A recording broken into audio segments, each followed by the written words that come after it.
Assalamualaikum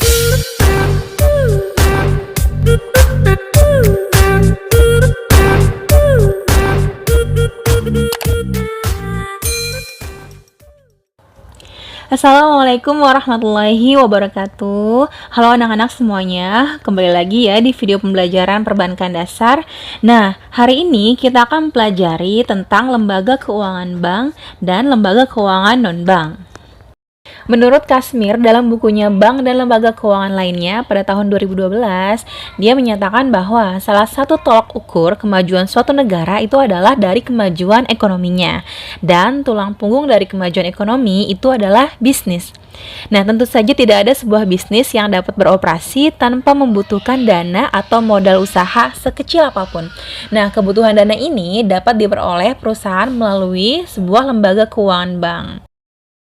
Lalu, apa itu lembaga keuangan bank? Nah, menurut Kasmir, lembaga keuangan bank itu merupakan lembaga keuangan yang memberikan jasa keuangan yang paling lengkap, mulai dari menyalurkan dana atau memberikan pinjaman, serta menghimpun dana dalam bentuk simpanan.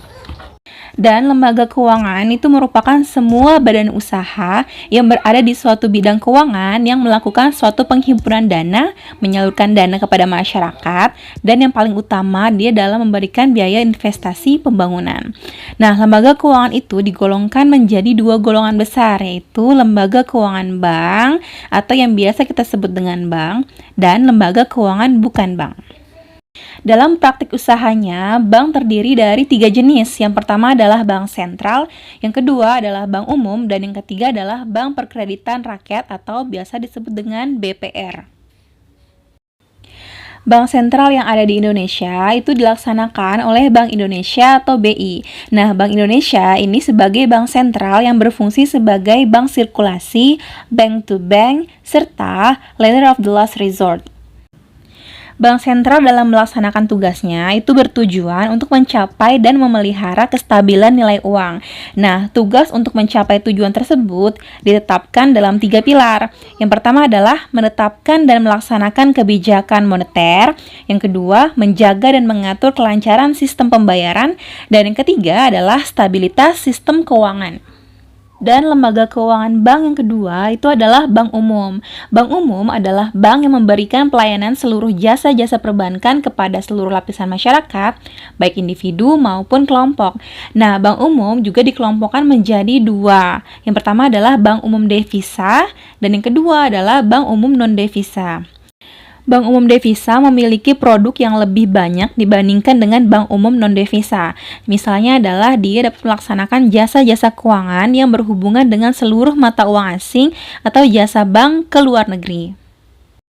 Dan yang terakhir adalah Bank Perkreditan Rakyat atau BPR.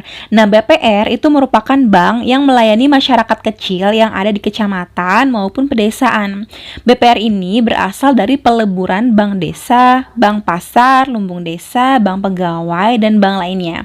Nah, usaha BPR ini dia menghimpun dana dari masyarakat dalam bentuk simpanan berupa deposito berjangka, tabungan, atau bentuk lainnya yang dipersamakan dengan itu. Oke, setelah Ibu membahas secara singkat tentang lembaga keuangan bank, sekarang Ibu akan menjelaskan tentang lembaga keuangan non-bank beserta jenis-jenisnya. Lembaga keuangan bukan bank itu adalah badan usaha yang melakukan kegiatan di bidang keuangan yang secara langsung atau tidak langsung menghimpun dana dengan jalan mengeluarkan surat berharga dan menyalurkannya kepada masyarakat guna membiayai investasi perusahaan-perusahaan.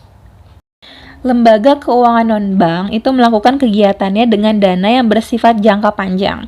Namun, dalam kegiatan operasinya, lembaga keuangan non-bank tidak diperkenankan menerima simpanan dalam bentuk giro, deposito, maupun tabungan. Dan penyaluran dana biasanya ditujukan kepada masyarakat sebagai sumber dana investasi. Dan jenis-jenis lembaga keuangan non-bank itu terdiri dari yang pertama adalah pegadaian, lalu sewa guna usaha atau yang biasa disebut dengan leasing, koperasi simpan pinjam, asuransi, pasar modal, pasar valuta asing, perusahaan anjak piutang, modal ventura, dan dana pensiun. Lembaga keuangan non-bank yang pertama adalah pegadaian. Usaha pegadaian itu sebenarnya sudah ada di Indonesia sejak zaman penjajahan Belanda. Nah, pegadaian pada saat itu bertugas membantu masyarakat untuk mendapatkan uang dengan jaminan gadai. Nah, usaha ini mula-mula itu dilakukan oleh pihak swasta, namun lama-kelamaan pengelolaannya diambil alih oleh pemerintah Hindia Belanda, yang kemudian dijadikan perusahaan negara dengan nama Dinas Pegadaian. Nah, setelah kemerdekaan, pemerintah Indonesia mengambil alih Dinas Pegadaian dan mengubah statusnya menjadi Perusahaan Negara atau PN Pegadaian. Nah, PN Pegadaian kemudian berubah lagi menjadi Perusahaan Jawatan atau Perjan Pegadaian, dan yang terakhir kemudian hingga saat ini menjadi PT Pegadaian. Tujuan utama usaha pegadaian itu adalah untuk mengatasi agar masyarakat yang sedang membutuhkan uang tidak jatuh ke tangan rentenir yang bunganya relatif tinggi. Pegadaian akan memberikan pinjaman kepada masyarakat dengan jaminan barang-barang berharga seperti emas, perak, intan, berlian, mutiara, mobil, sepeda motor, televisi, komputer, kulkas, mesin jahit, dan lain sebagainya.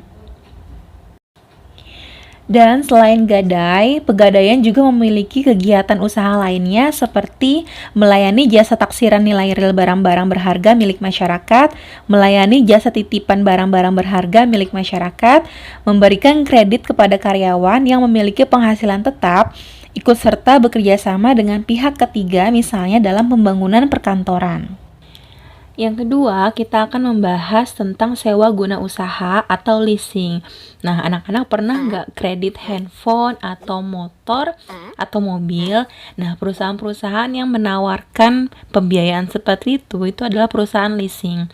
Perusahaan leasing atau perusahaan sewa guna usaha itu adalah perusahaan yang kegiatan utama perusahaannya itu memberikan jasa pembiayaan untuk keperluan barang-barang modal yang diinginkan oleh nasabah. Menurut The Equipment Leasing Association, leasing adalah suatu kontrak antara lessor dengan lessee untuk penyewaan suatu jenis barang atau aset tertentu langsung dari pabrik atau agen penjual oleh lessee. Nah, hak kepemilikan barang tersebut tetap pada lessor. Nah, makanya kadang-kadang kalau seandainya orang dia membeli secara kredit motor atau mobil, terus nggak mampu untuk bayar atau ada hambatan, maka barangnya bisa ditarik oleh pemberi sewa itu. Nah, lessee hanya memiliki hak pakai atas barang tersebut dengan membayar sewa dengan jumlah dana dan jangka waktu yang sudah ditetapkan. Nah, nanti hak kepemilikannya akan menjadi hak si lessee kalau dia sudah melunasinya.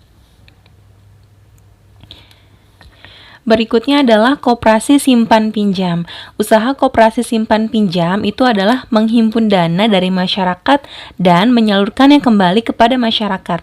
Oleh sebab itu, koperasi simpan pinjam termasuk ke dalam lembaga keuangan. Koperasi bertujuan untuk memajukan kesejahteraan anggota pada khususnya dan masyarakat pada umumnya, serta ikut membangun tatanan perekonomian nasional dalam rangka mewujudkan masyarakat yang maju, adil, dan makmur berlandaskan Pancasila dan Undang-Undang Dasar 1945. Lalu, bagaimanakah dengan prinsip-prinsip koperasi simpan pinjam? Koperasi simpan pinjam memiliki 3 prinsip utama. Yang pertama adalah swadaya. Maksudnya adalah bahwa koperasi simpan pinjam memperoleh tabungan hanya dari anggotanya saja. Yang kedua adalah prinsip setia kawan. Maksudnya, pinjaman yang diberikan oleh koperasi simpan pinjam hanya ditujukan kepada anggotanya. Dan yang ketiga adalah pendidikan dan penyadaran. Prinsip pendidikan dan penyadaran diarahkan untuk membangun watak. Jadi, hanya yang berwatak baik yang dapat diberikan pinjaman. Untuk sumber dana koperasi simpan pinjam itu dapat berasal dari kekayaan bersih dan pinjaman atau utang. Kekayaan bersih koperasi simpan pinjam itu bersumber dari simpanan wajib, simpanan sukarela, cadangan umum, serta SHU tahun berjalan.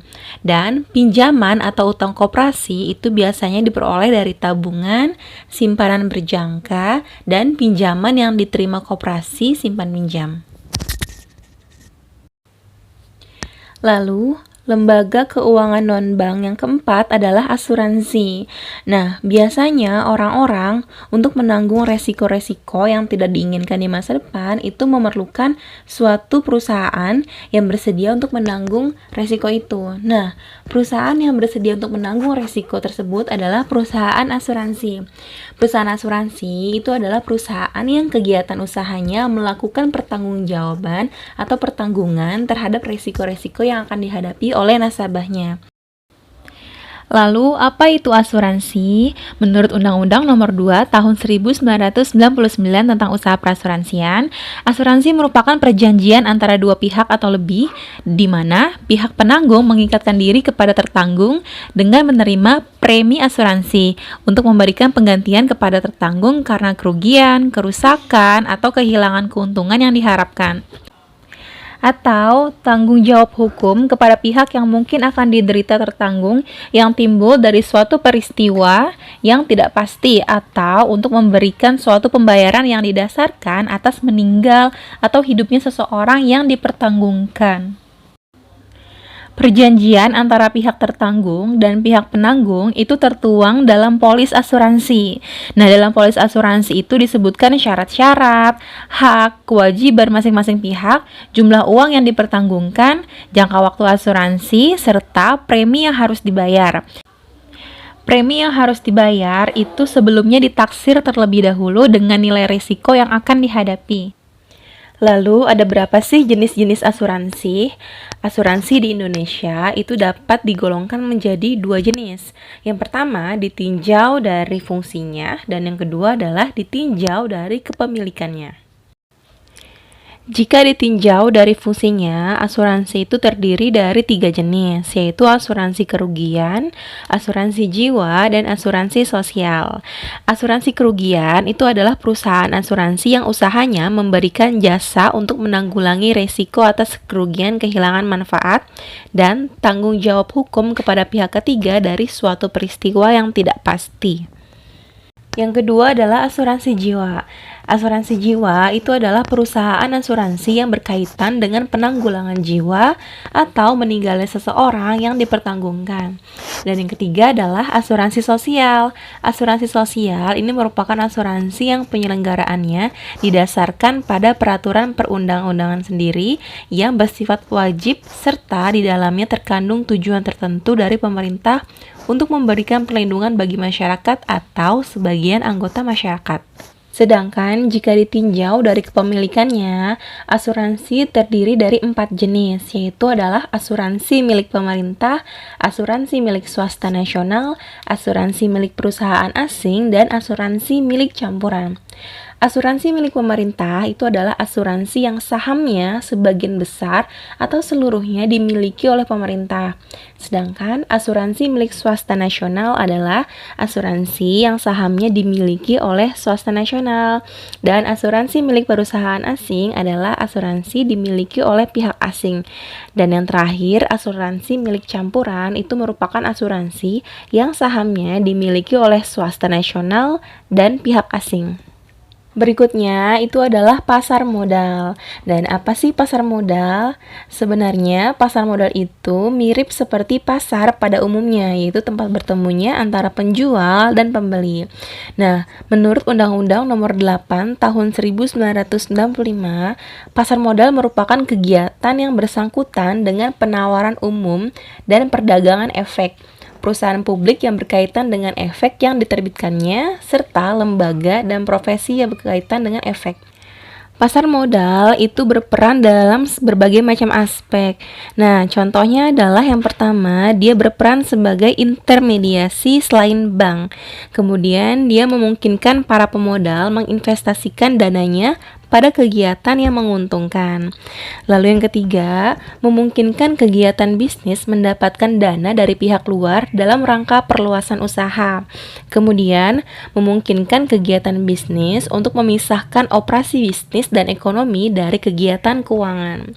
Yang kelima, memungkinkan para pemegang surat berharga memperoleh dana lancar atau likuiditas dengan menjual surat-surat berharga yang dimiliki kepada pihak lain. Lalu, apa sajakah instrumen yang diperjualbelikan di pasar modal? Itu ada saham, obligasi, instrumen derivatif, dan reksadana. Saham itu adalah tanda bukti penyertaan kepemilikan modal atau dana pada suatu perusahaan. Dan di perusahaan itu saham terbagi menjadi dua jenis. Itu adalah saham biasa atau common stock dan saham preferred atau preferred stock. Sedangkan obligasi itu merupakan surat perjanjian atau kontrak antar investor dengan perusahaan yang isinya menyatakan bahwa investor telah meminjamkan sejumlah uang kepada perusahaan. Dan instrumen derivatif itu merupakan instrumen atau efek turunan dari efek utama yang sifatnya penyertaan dan utang. Selanjutnya itu adalah pasar valuta asing. Banyak perusahaan di dalam negeri yang menggunakan bahan-bahan baku dari luar negeri, dan untuk pembayarannya itu perusahaan dalam negeri harus menukarkan uang rupiahnya ke dalam mata uang negara tersebut. Nah, hal ini bertujuan agar nilai dari pembayaran tersebut sama dengan nilai yang dikehendaki oleh negara tersebut. Nah, tempat penukaran uang itu disebut pasar valuta asing. Dalam buku bank dan lembaga keuangan lainnya, dijelaskan bahwa pasar valuta asing merupakan pasar di mana transaksi valuta asing dilakukan baik antar negara maupun dalam suatu negara. Dan pasar valuta asing berfungsi sebagai yang pertama, dia mempermudah pertukaran valuta asing dan pemindahan dana dari suatu negara ke negara lainnya. Berikutnya, mempermudah dilaksanakannya perjanjian jual beli dengan kredit. Dan berikutnya itu adalah memungkinkan dilakukannya hedging. Apa itu hedging? Hedging itu adalah kesempatan bagi pedagang untuk melindungi diri dari kemungkinan terjadinya rugi, walaupun ia sedang melakukan transaksi. Selanjutnya adalah perusahaan anjak piutang. Nah, banyak perusahaan yang mengalami hambatan-hambatan dalam usahanya. Salah satunya itu adalah jika terjadi atau terdapat kredit yang macet atau piutang-piutang yang belum dilunasi oleh pelanggannya. Nah, hal ini itu harus segera diatasi agar perusahaan tidak mengalami kerugian yang lebih besar lagi. Untuk mengatasi masalah kredit ini, maka perusahaan perlu menyerahkan kepada perusahaan yang sanggup untuk mengatasinya, dan perusahaan yang sanggup itu adalah perusahaan anjak piutang. Lalu apa sih anjak piutang? Perusahaan anjak piutang atau yang lebih dikenal dengan nama factoring itu merupakan perusahaan yang kegiatannya melakukan penagihan atau pembelian atau pengambil alihan atau pengelolaan utang piutang suatu perusahaan dengan imbalan atau pembayaran tertentu milik perusahaan. Dan menurut Keputusan Menteri Keuangan nomor 1251 /KM/013/1988 pada tanggal 20 Desember 1988. Nah, mengatakan bahwa anjak piutang itu adalah badan usaha yang melakukan kegiatan pembiayaan dalam bentuk pembelian dan atau pengalihan serta pengurusan piutang atau tagihan jangka pendek suatu perusahaan dan transaksi perdagangan dalam atau luar negeri. Pihak-pihak yang terlibat dalam anjak piutang itu yang pertama adalah kreditor atau klien. Ini merupakan perusahaan yang menyerahkan tagihannya kepada pihak anjak piutang untuk ditagih atau dikelola atau diambil alih dengan cara dikelola atau dibeli sesuai kesepakatan yang pernah dibuat. Yang kedua itu adalah perusahaan anjak piutang atau factoring. Ini merupakan perusahaan yang akan mengambil alih atau mengelola piutang atau penjualan kredit debiturnya. Dan yang ketiga adalah debitur. Ini adalah nasabah yang memiliki masalah utang kepada kreditur atau klien. Selanjutnya adalah modal ventura. Saat ini banyak masyarakat yang memikirkan pentingnya investasi untuk masa depan, baik investasi jangka menengah maupun jangka panjang. Masyarakat yang berinvestasi tentu menginginkan investasi yang resikonya itu paling minimal. Apabila resikonya tinggi, itu akan sulit mencari investor yang mau melakukannya. Namun, ada suatu perusahaan yang berani melakukan investasi di mana investasi tersebut memiliki resiko yang cukup tinggi. Nah, itu adalah modal ventura. Tujuan didirikannya modal ventura itu melakukan penanaman modal dalam suatu usaha yang mengandung resiko tinggi. Berdasarkan Keputusan Presiden nomor 61 tahun 1988 tentang Lembaga Keuangan Pembiayaan, Modal ventura itu merupakan badan usaha yang melakukan suatu pembiayaan dalam bentuk penyertaan modal ke dalam suatu perusahaan yang menerima bantuan pembiayaan. Jenis pembiayaan yang dilakukan oleh modal ventura itu yang pertama adalah equity financing. Ini merupakan jenis pembiayaan langsung di mana perusahaan modal ventura melakukan penyertaan modal langsung kepada perusahaan pasangan usaha atau PPU dengan cara mengambil bagian saham dari saham milik PPU. Yang kedua adalah semi equity financial, itu merupakan pembiayaan dengan membeli obligasi konversi yang diterbitkan oleh perusahaan PPU. Yang ketiga adalah mendirikan perusahaan baru. Ini perusahaan modal ventura bersama-sama dengan PPU mendirikan usaha yang baru. Dan yang keempat adalah bagi hasil. Pembiayaan ini merupakan pembiayaan berupa pembiayaan kepada usaha kecil yang belum memiliki bentuk badan hukum PT atau perseroan terbatas. Dan yang terakhir adalah dana pensiun. Pemberian dana pensiun kepada para karyawan itu tidak hanya memberikan kepastian penghasilan di masa depan, namun juga ikut memberikan motivasi kepada para karyawan untuk lebih giat bekerja.